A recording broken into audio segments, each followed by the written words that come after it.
A military base in Russian-occupied Crimea has been hit by several large explosions. Videos online show blasts in the northern part of the peninsula, which Moscow annexed in 2014. Russia's defense ministry said a fire triggered the blasts before blaming sabotage. Arise's chief correspondent John Cookson has the story. Like similar explosions at a Russian airfield in Crimea last week, mystery surrounds just who was responsible for today's blasts.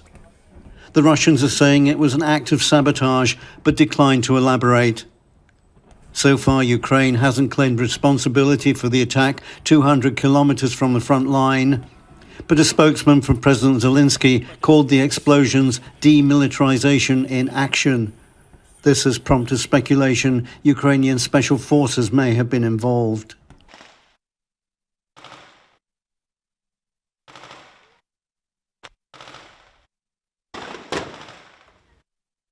In the UK, this is the first time we've seen images of Ukrainian soldiers being trained on British soil.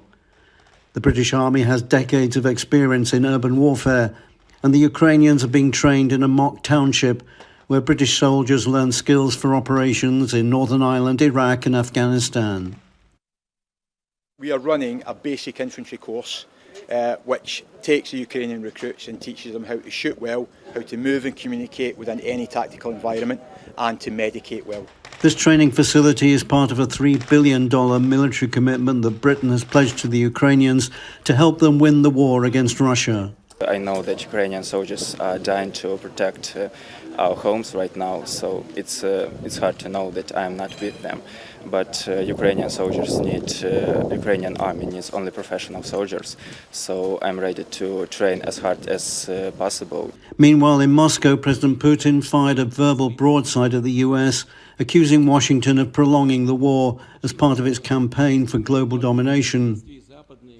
He said, "They're trying with all their might to preserve the hegemony and power that's slipping out of their hands.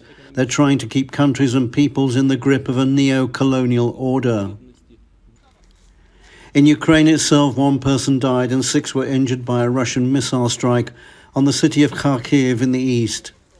10 rockets hit a children's playground, apartment blocks and a churchyard as this war grinds towards its 6th month. John Cookson, Arise News.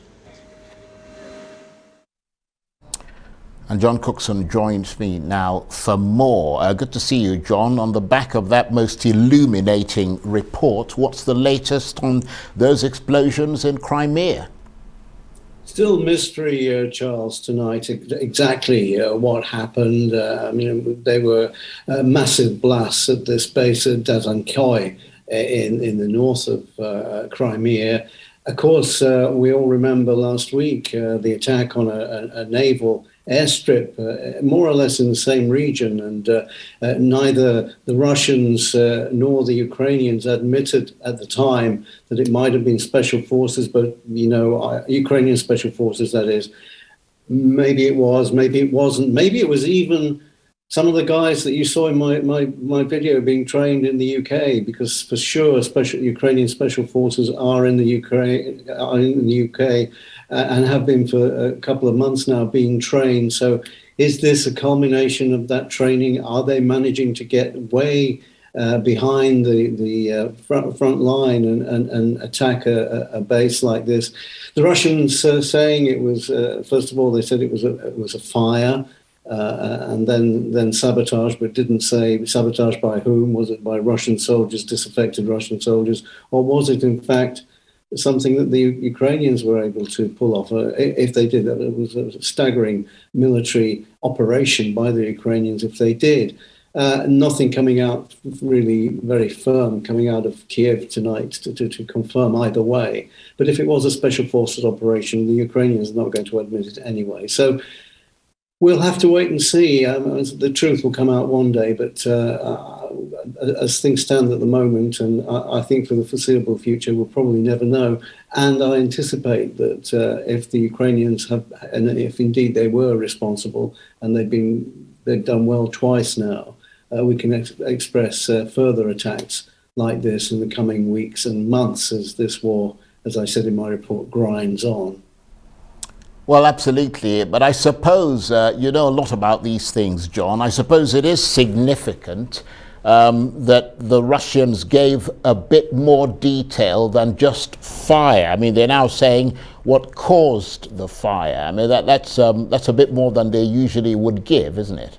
Yeah, but you know, can we believe what the Russians say? I mean, and ditto the Ukrainians to some extent. I mean, the Russians openly lie to the outside world. It might be taken as read by the people of Russia who see this stuff on state-controlled media and believe what's going on. And still today, we're given to understand that most of the Russian people support President Putin and what he's doing in Ukraine. But you know, there's so much mystery swirling around all of these operations and these statements by the Russians and the Ukrainians. It's hard to know what is true and what isn't. All we know is the fact that this base was effectively blown up today, and we don't know whether there are any casualties on the ground. We'll have to wait and see if that is so.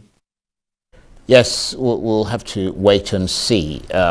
But just turning to the fighting inside Ukraine, John, I mean, there's been a lot of speculation about the possibility of the Ukrainians launching a major counter-offensive around Kherson to recapture the city. But some analysts suggest that for now, it doesn't look like the Ukrainians have the capacity or the weapons to launch a major offensive against the Russians there. I might have asked you this previously.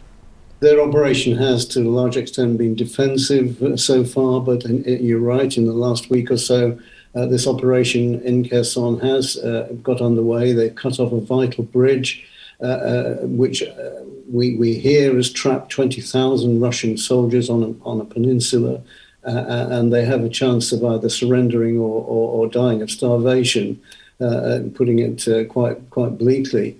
But I mean, there's certainly something going on in the Kherson region as the Ukrainians push back. On the other hand, the Russians are still making advances in the Donbass region and further north in Kharkiv, as you saw in my report. I mean, you know, it kind of blossoms in one area and dies down in another, and it's this, and ground is taken and lost on both sides. And you know, we've seen this pattern going on for a long time now. What's different, I would say, this time is that both sides have to gain as much ground as they can in the coming months before winter sets in. And especially the Ukrainians, who will come under extreme pressure later this year to go to the negotiating table and do a deal with the Russians. And the more ground they can grab hold of now and retake from the Russians, the better bargaining position President Zelensky and his crew will be in. And John, we've got less than a minute. There's been a lot of focus, as you well know, on that nuclear power plant in Zaporizhia. What's the latest from there? Well, Zelensky apparently has been talking to Macron, President Macron of France today. No details were released of what was said, but of course there's huge concern about trying to get inspectors into the Zaporizhia plant to see what damage has been done, because this is a nuclear power station, the biggest in Europe. But the Russians have turned it into a military base and not that keen on atomic energy inspectors poking around. Now, whether Macron has been able to secure a breakthrough on this, we don't know. Just one final thing, it's fantastic news today that a ship has left the Black Sea port of Odessa bound for East Africa with 23 million tons of grain bound for East Africa, where there is desperate need. So hopefully that ship, which is the Brave Commander, which left this morning, will arrive there sometime in the next couple of weeks. Well, that's a good note to end on. John, thanks very much indeed. John Cookson, Arise chief correspondent with all the latest developments around Ukraine.